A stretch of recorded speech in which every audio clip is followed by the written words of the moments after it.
The night air split with screams that could wake the dead. Maya Chen's worn sneakers dragged against the pavement as she trudged home from another endless shift at Century City Medical Center. Her scrubs carried the battle scars of a 14-hour war, bloodstains mostly washed out, the sharp bite of disinfectant still clinging to her skin, and exhaustion settling deep into her bones. Every instinct told her to keep her head down and keep moving. But then she saw him, a small Asian boy pinned against the chain-link fence by two grown men who looked like they ate fear for breakfast. Stop. The word tore from her throat before logic could intervene. Leave him alone. The men whipped around, shocked that anyone would dare interrupt. One reached inside his jacket, and Maya did something completely insane. She threw herself between the child and the threat, her heart slamming against her ribs like it was trying to escape. Go, she hissed at the boy without breaking eye contact with the men. Run now and don't stop. She had no idea she'd just rescued the most precious thing belonging to the most feared man in all of California. In less than 10 minutes, Kang Dae-won would arrive to find his 8-year-old son clutching a woman who'd gambled her life for a stranger's child. Some moments of bravery rewrite destiny. This one was about to collide two impossible worlds. Welcome to Korra Story Tales Besties. Please like and subscribe because what happens next will leave you breathless. Police sirens wailed in the distance as Dae-won's black Range Rover screeched into the parking lot of Hancock Park. His pulse had been jackhammering for the last 15 minutes, ever since his security chief had delivered the words that turned his blood to ice. Sir, we lost eyes on Tae-oh. He exploded from the vehicle before the engine died, his custom Armani suit absurdly out of place against the playground's cheerful backdrop. His sharp eyes took in everything within seconds, a skill honed from years of reading danger before it struck. Patrol cars, ambulance lights painting everything red and blue, yellow tape cordoning off the area. And there on a wooden bench, alive and whole, sat his son wrapped in the arms of a woman Dae-won had never laid eyes on before. Tae-oh, he breathed, his voice fracturing with relief as he moved toward them. His son's head snapped up, tear-streaked face transforming with joy. Appa. The boy launched himself into his father's embrace, Korean tumbling from his lips. The bad men wanted to take me, but the hero lady saved me. She was so brave, Appa. She stood between me and them like a warrior. Dae-won's arms locked around his child as his gaze found the woman who'd apparently played warrior.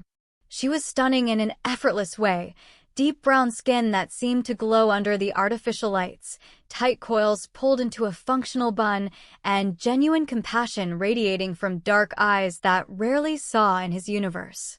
Her scrubs identified her as medical staff, and something about her quiet strength made the air feel different. You saved my son, he said, his English measured and deliberate. Maya Chen looked up at the man addressing her and felt the air leave her lungs. He was devastatingly attractive, razor-sharp jawline, piercing dark eyes, and an aura of controlled danger that made the space around him feel electric. But it was the raw vulnerability on his face, as he held his child, that made her chest tighten with emotion. Anyone would have done the same thing, she replied, rising and brushing dirt from her scrubs. He's a courageous little boy. Are you feeling better, sweetheart? She asked Tae-oh in the gentle voice she reserved for her young patients.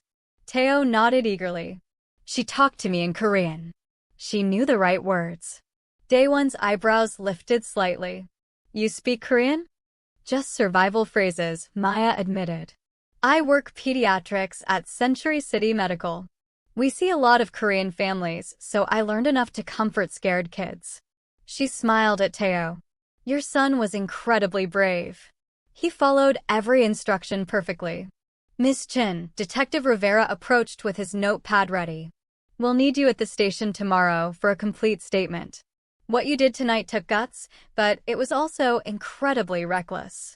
Maya nodded, suddenly feeling the adrenaline crash hitting her system.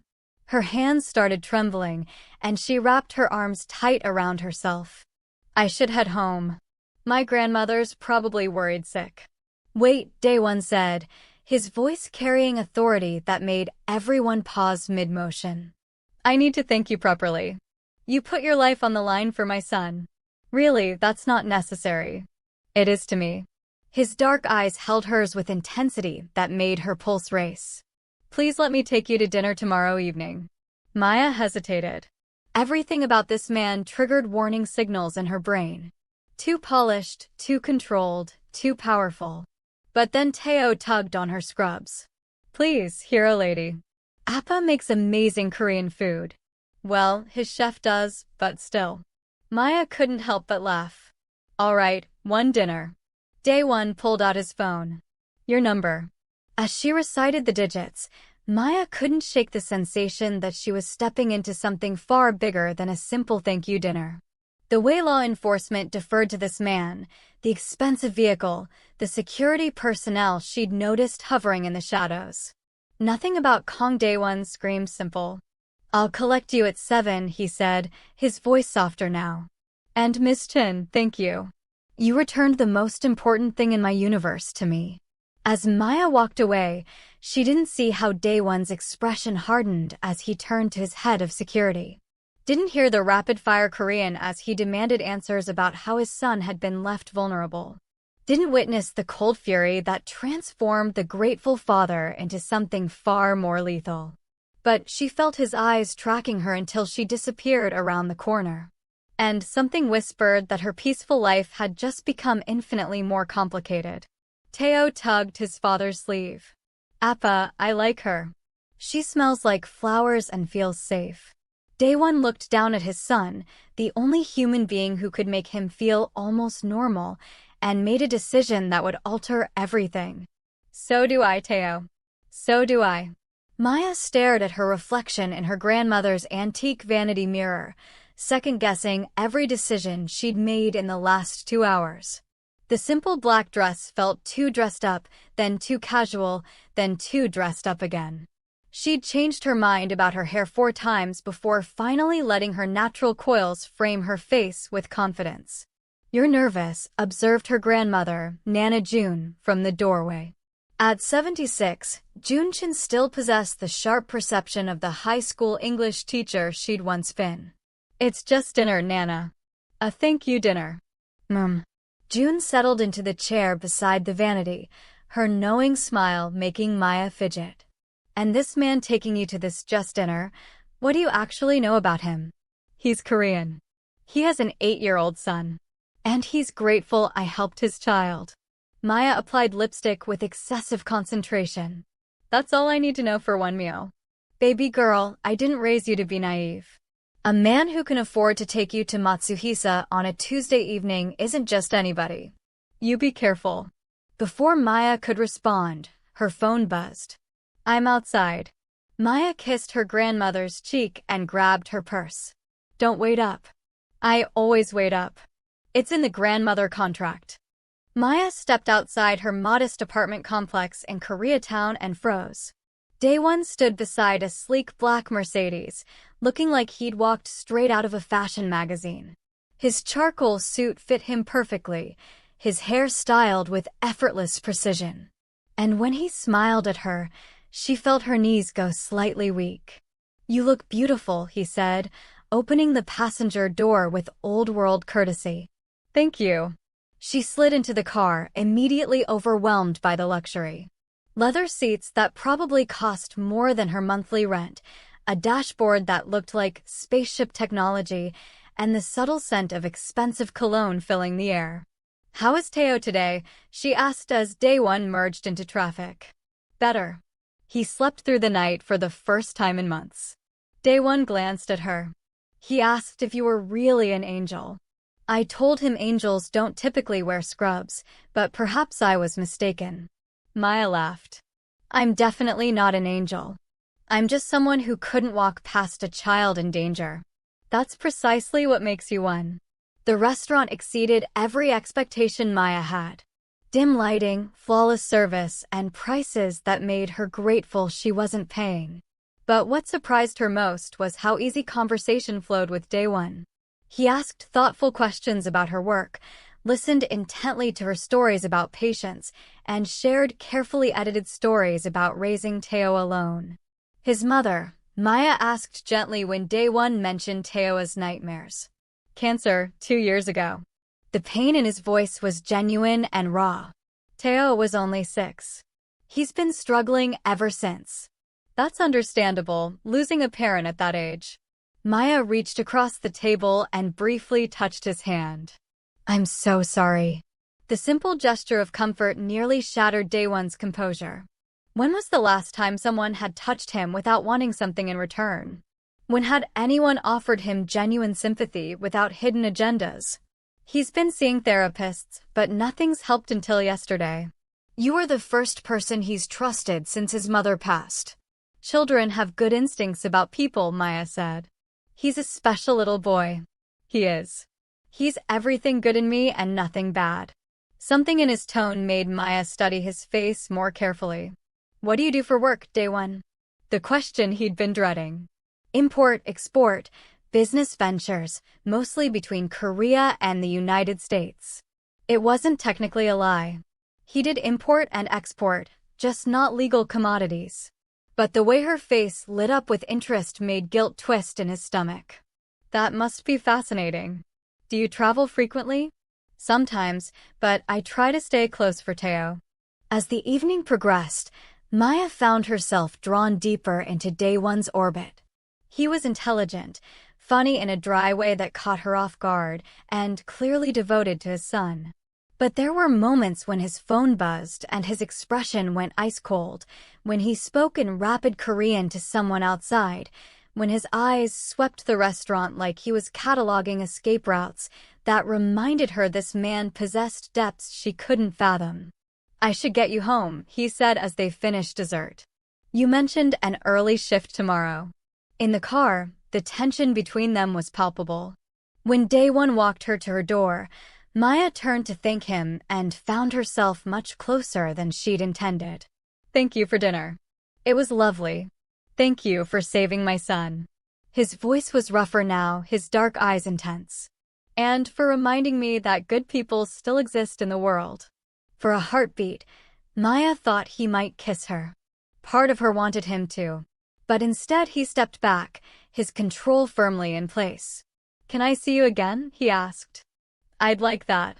As she watched his car disappear into the night, Maya touched her lips, wondering what it would have felt like to kiss Kang Dae-won. What she didn't know was that 2 blocks away, Dae-won sat gripping the steering wheel and fighting the urge to turn around. He'd built his empire on control, on keeping emotions locked away where they couldn't be weaponized against him. But one evening with Maya Chen had demolished his carefully constructed walls. His phone rang. Boss, we found the men who tried to take the kid. What do you want us to do with them? Dae-won's voice turned to ice. Make sure they understand that touching my family has permanent consequences. As he drove toward the warehouse district, Dae-won tried to reconcile the man who'd just shared dessert with a beautiful nurse and the man who was about to ensure 2 kidnappers never threatened anyone again. Some lines couldn't be uncrossed. But for the first time in years, he wondered if some lines were worth crossing anyway. For weeks later, Maya was falling in love, and it terrified her to her core. It had started innocently enough.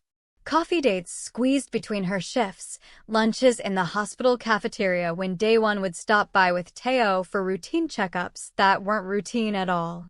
The little boy had attached himself to her with the fierce devotion only children possessed, and watching Dae-won with his son had melted every defense Maya had tried to maintain.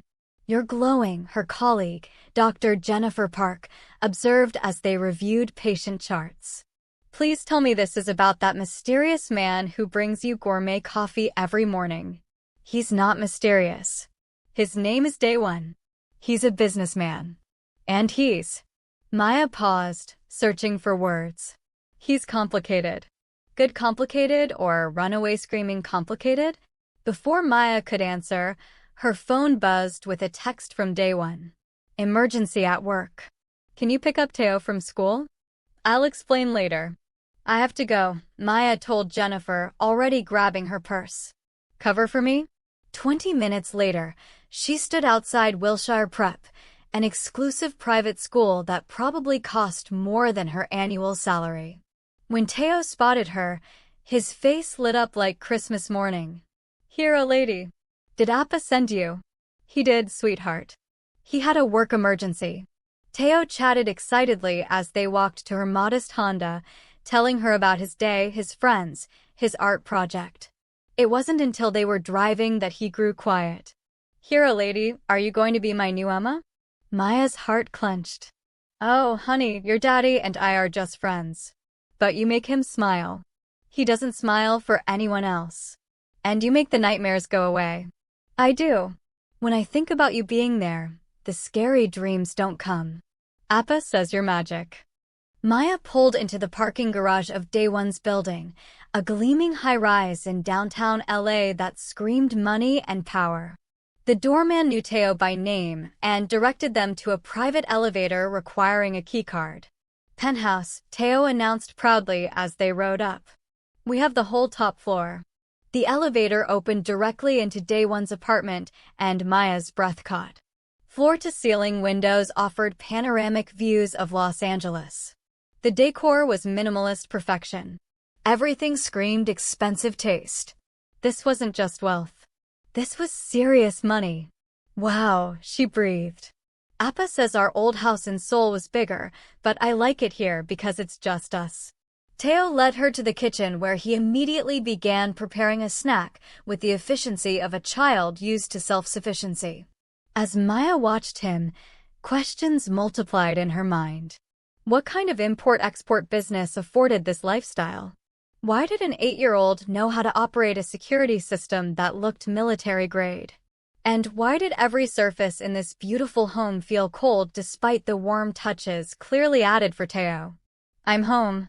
Dae-won's voice carried from the elevator, followed by rapid Korean that sounded like orders being issued to someone. He appeared in the kitchen doorway, and Maya's pulse quickened as it always did when she saw him. But tonight something was different. His usually perfect appearance was slightly disheveled. There was tension in his shoulders, and his eyes held a hardness she'd never seen before. "Thank you for getting him," he said, his voice carefully controlled. "I apologize for the short notice." "It's fine. We had fun, didn't we, Tae-oh?" The little boy nodded enthusiastically, launching into a recap of their afternoon. But Maya noticed how Dae-won's eyes kept darting to his phone, how his jaw remained tight despite his smile.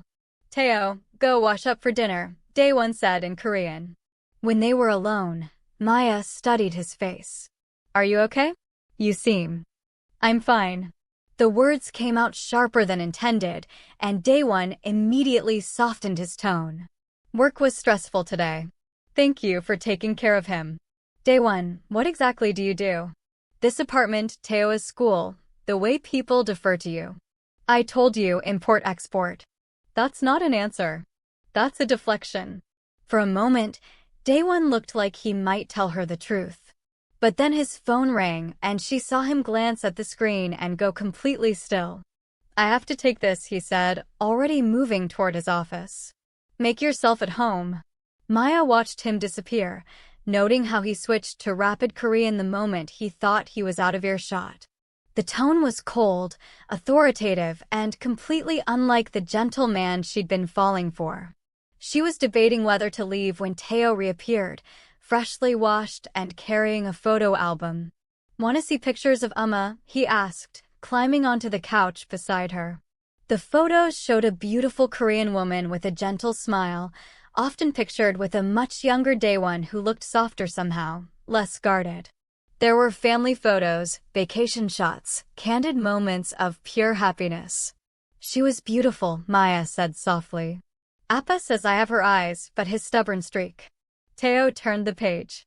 "This was our house in Seoul. Appa had to leave after she died because of his work." "What kind of work did your daddy do in Korea?" Tae-oh shrugged. "Important stuff. People were always bowing to him and calling him Sajangnam. But he was sad all the time after Amma died. So we came here for a fresh start." Sajangnam. Boss. Maya's Korean was limited, but she knew that word.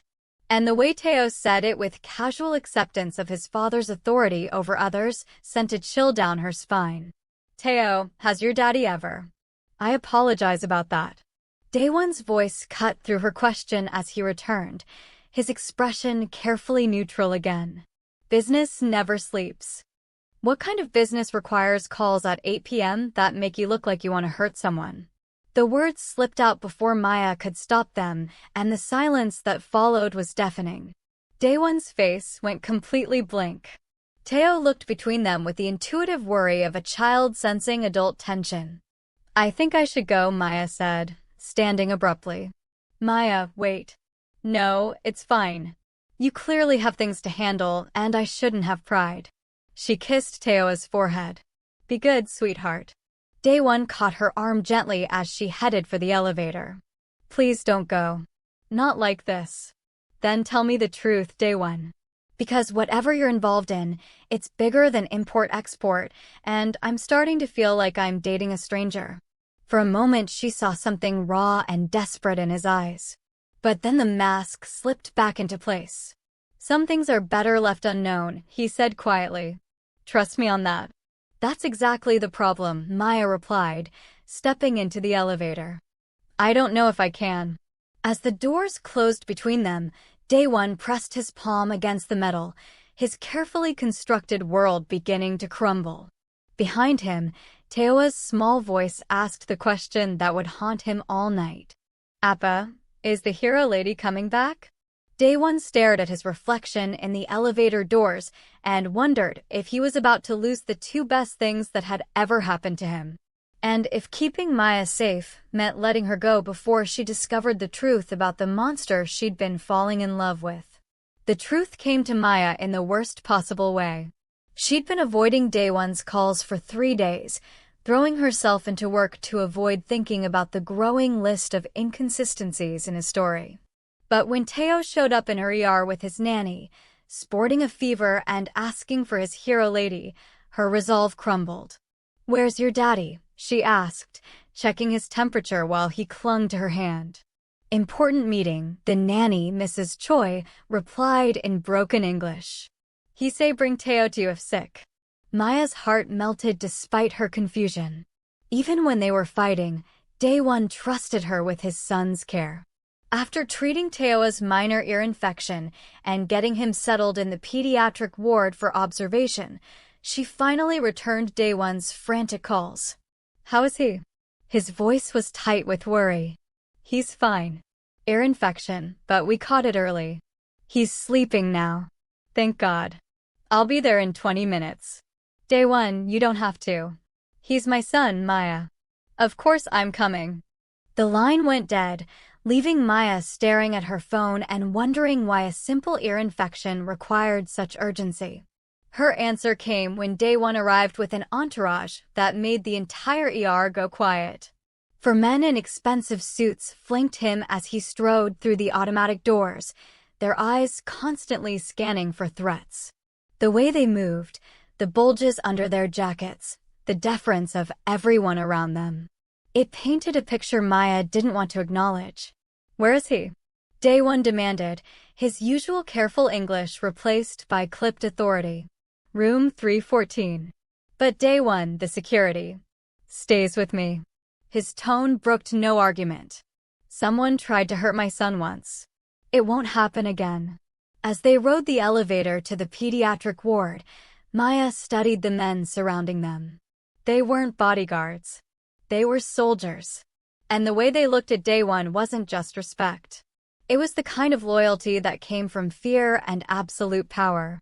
Tae-oh was awake when they entered his room, his face lighting up when he saw his father. Appa, hero lady made me feel better. Dae-won's entire demeanor shifted as he gathered his son into his arms, the dangerous man disappearing behind the worried father. But his security remained posted outside the door, and Maya noticed how other hospital staff suddenly found reasons to avoid the 3rd floor. I need to speak with Dr. Chen privately, Dae-won told Mrs. Choi in Korean. Stay with Tae-oh. He led Maya to an empty conference room, and the moment the door closed, she saw the mask slip back into place. Thank you for taking care of him. It's my job, Dae-won. But I need to ask you something, and I need you to tell me the truth this time. His jaw tightened. What kind of import-export business requires armed security? What kind of businessman has people bowing and calling him boss in Korean? And why does everyone in this hospital suddenly look terrified? Dae-won was quiet for so long that Maya thought he wouldn't answer. When he finally spoke, his voice was carefully controlled. There are things about my life that you're better off not knowing. That's not your choice to make. I'm falling in love with you and I don't even know who you are. The confession hung between them like a live wire. Dae-won's control cracked, and for a moment, Maya saw the man behind the mask. Vulnerable, desperate, and completely in love with her too. You want the truth? His voice was rough with emotion. The truth is that I'm the last person you should love. The truth is that everything good and innocent about you could be destroyed just by being near me. The truth is that I would burn down half of Los Angeles before I let anyone hurt you. And that should terrify you. Dae-won, you're scaring me. Good. You should be scared. Because the man you think you're falling in love with doesn't exist. He's a fantasy I created because for the first time in my life, I wanted to be someone worthy of you. Before Maya could respond, Dae-won's phone rang. He glanced at the screen and his face went deadly calm. I have to take this. He answered in rapid Korean, his tone shifting to something that made Maya's blood run cold. Even without understanding the words, she recognized the sound of orders being given. Orders that would have consequences. When he hung up, Dae-won looked at her with something like grief in his eyes. I have to go. There's a situation that requires my attention. What kind of situation? The kind that proves everything I just told you. He moved toward the door, then stopped. Maya, I need you to promise me something. If anyone ever approaches you asking about me or Tae-oh, you call this number immediately. He handed her a card with only a phone number on it. Don't ask questions. Don't try to handle it yourself. Just call. Dae-won, what aren't you telling me? He looked at her for a long moment, memorizing her face like he might never see it again. I'm telling you that loving me could get you killed. And I'm selfish enough to love you anyway. He left her standing in the conference room, her hands shaking as she stared at the card. Through the window, she watched him speak briefly to his security team before disappearing into the elevator. It was only later, when she was checking on Tae-oh one last time before her shift ended, that she overheard two nurses talking in the hallway. Did you see the news? That warehouse fire in Koreatown. They're saying it was gang-related. My cousin works for LAPD. He says it wasn't a fire. It was a message. Someone crossed the Korean Mafia, and they made an example. Maya's blood turned to ice as pieces clicked into place. The timing of Dae-won's emergency, the phone call that had made him go cold, the way he looked at her like he was saying goodbye. She pulled out her phone and searched for news about the warehouse fire. The reports were vague, but one detail made her sink into the nearest chair. The warehouse had been owned by a company linked to human trafficking. The same kind of men who had tried to take Tae-oh. Dae-won hadn't just left to handle business. He'd left to handle the people who had threatened his son. And the way he'd done it left no doubt about what kind of man she'd been falling in love with. Her phone buzzed with a text. Tae-oh is asking for you. Please don't let my sins keep you from him. He needs you more than I deserve you. Maya stared at the message, her heart breaking and her world tilting off its axis. Because despite everything, the lies, the danger, the terrifying glimpse into Dae-won's real world, she was still in love with him. And that scared her more than anything else. The confrontation came at 2 a.m. on a Tuesday in the parking garage of Maya's apartment building. She'd been avoiding Dae-won for a week, ignoring his calls and texts, throwing herself into work to avoid thinking about the impossible situation she'd found herself in. But she couldn't avoid Tae-oh's tearful questions when Mrs. Choi brought him to the hospital for a follow-up appointment. Why won't you come see me anymore, hero lady? Did I do something wrong? The heartbreak in his 8-year-old voice had nearly destroyed her. She'd spent the rest of her shift crying in supply closets and questioning every choice she'd made since that night in the park. Now, as she walked toward her car after another brutal shift, she wasn't surprised to find Dae-won waiting for her. What surprised her was that he was alone. "No security detail?" she asked, her voice carefully neutral. "I sent them away. This conversation is just between us." He looked exhausted, she realized. The perfect composure was cracked, his usually immaculate appearance slightly disheveled. There were shadows under his eyes that spoke of sleepless nights. "How's Tae-oh?" "Heartbroken. He doesn't understand why the person he's come to love as a mother figure has suddenly disappeared from his life." The words hit like a physical blow. "That's not fair." "None of this is fair, Maya. But it's the reality we're living in." They stood in silence for a moment, the weight of everything unsaid hanging between them like a chasm. "I know what you did," she said finally. "The warehouse. The men who tried to take Tae-oh." Dae-won's expression didn't change. "And what do you think I did?" "I think you made sure they could never hurt anyone again. I think you used methods that would horrify me if I knew the details. And I think you did it because someone threatened your son. Does that change how you see me?" Maya had been asking herself the same question for days. "I don't know. The rational part of me says I should run as far and as fast as I can. That getting involved with you is dangerous and stupid and could destroy my life. And the irrational part? The irrational part understands why you did it. The irrational part has seen how you are with Tae-oh, how you've been with me.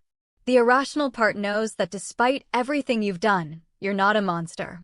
Dae-won stepped closer, and she could see the desperate hope in his eyes. "I never wanted you to be part of this world. I tried to keep you separate, to protect you from the truth. By lying to me? By loving you enough to want to be better than I am." The simple honesty of it broke something open in Maya's chest. "Maya, I know what I'm asking is impossible. I know that loving me means accepting things about my life that go against everything you believe in. But I also know that Tae-oh needs you. And his voice cracked slightly, "I need you too. More than I've ever needed anything." "What exactly are you asking me?" "I'm asking you to choose.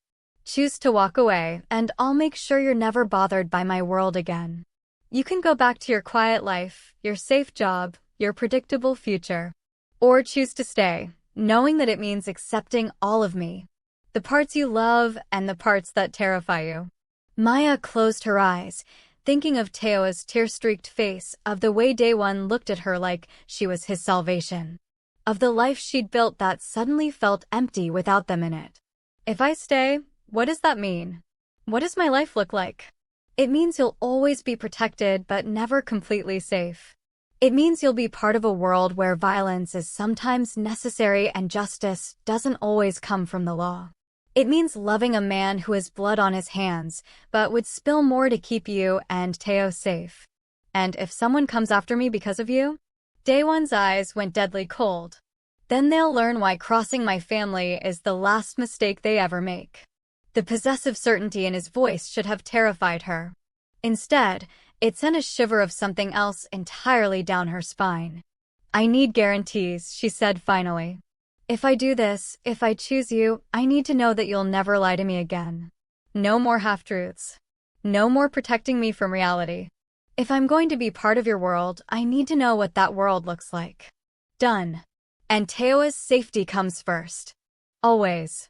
Before your business, before your pride, before everything." "It already does. And you have to promise me that you'll try to find a way out. Maybe not today, maybe not tomorrow, but someday. I won't ask you to abandon everything overnight. But I need to know you want something better for Tae-oh's future." Dae-won was quiet for a long moment.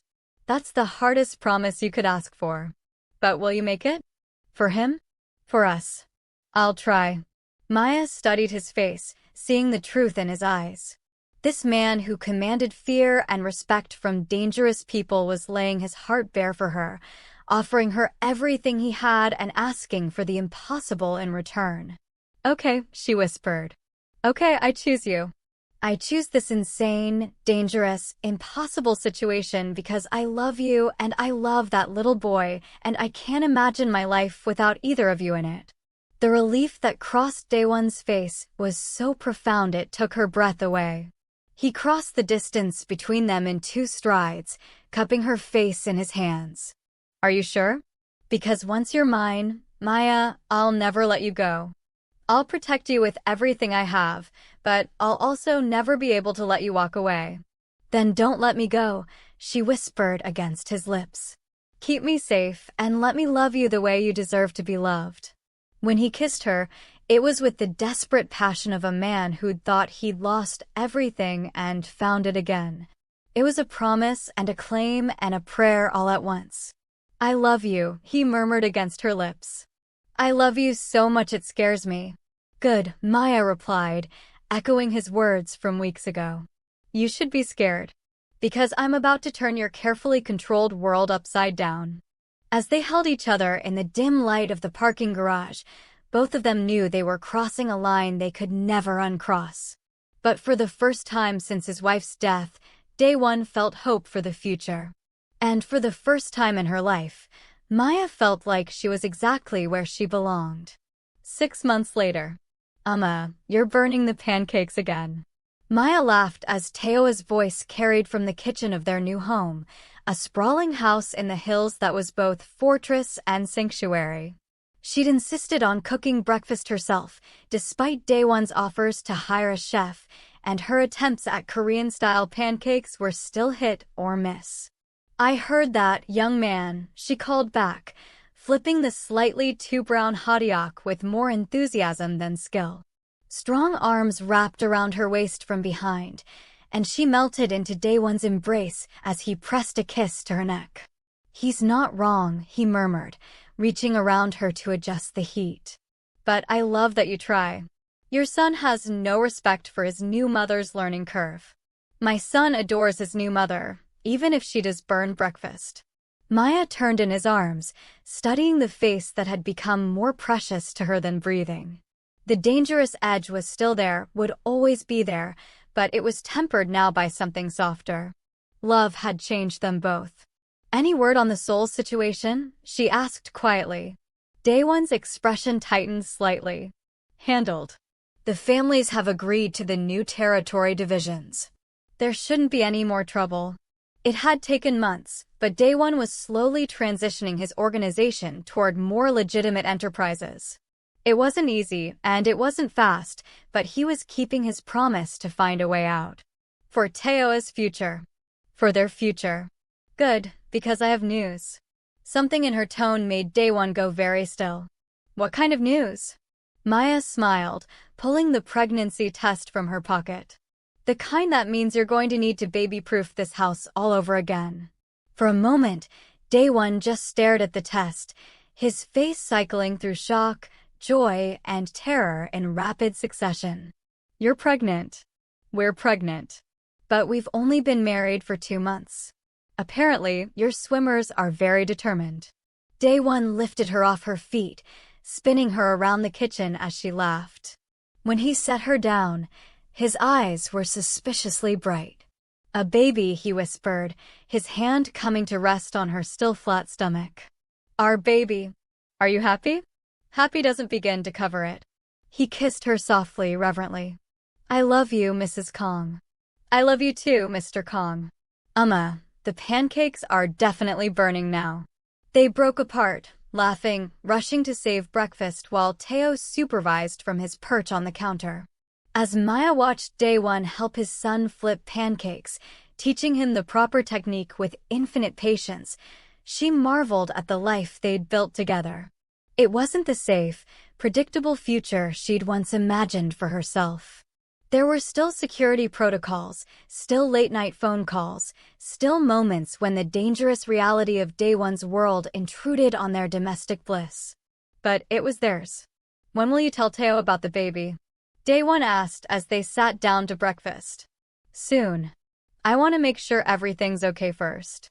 "Everything will be perfect," Tae-oh announced confidently, apparently having overheard despite their whispered conversation.